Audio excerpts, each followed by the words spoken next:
Anyone who has driven or ridden 10th Avenue recently will have noticed a bit more color as bike lanes are turning green.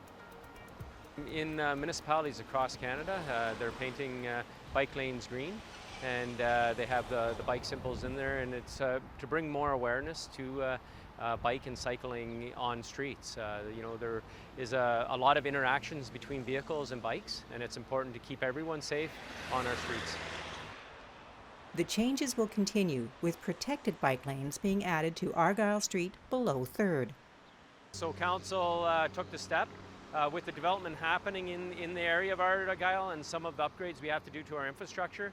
They did make a decision to move forward with a design that has separated bike lanes down on the lower part of Argyle. And so moving forward, you will see a separated bike lane, and at the intersections, then you will see more of that green paint and highlighting the need for multimodal transportation.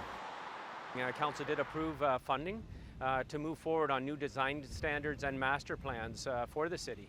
We're moving forward with recruitment of somebody to lead that process for the city and make sure that we're meeting the new standards that residents expect, especially a lot of visitors moving here from different communities and bigger communities, some smaller, but ones that have progressed more in the area of bike lanes and different standards instead of having the real wide streets you see here today. With the traffic counts, is that the best use of taxpayers' money to continue with the wider streets?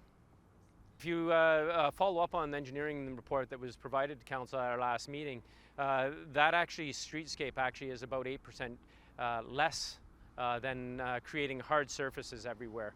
And with asset management becoming the foresight on the forefront of everybody's mind at the provincial and federal level for grants, we have to show that we're indeed taking asset management into consideration. So when we're renewing things, how are we dealing with it? And that's also more green spaces to allow for natural filtration of rainwater instead of pushing everything into mains to get them out. And this goes into helping separate to help those bike lanes and the transportation. Talking about change of anything is changing the norm. And not everybody deals with change in the same manner. So it's about having that public education. It's about doing public outreach, which we'll do through the master planning process. And we'll also be highlighting on there is more bikes on the streets of Port Alberni, and there are new types of transportation that more people are relying on.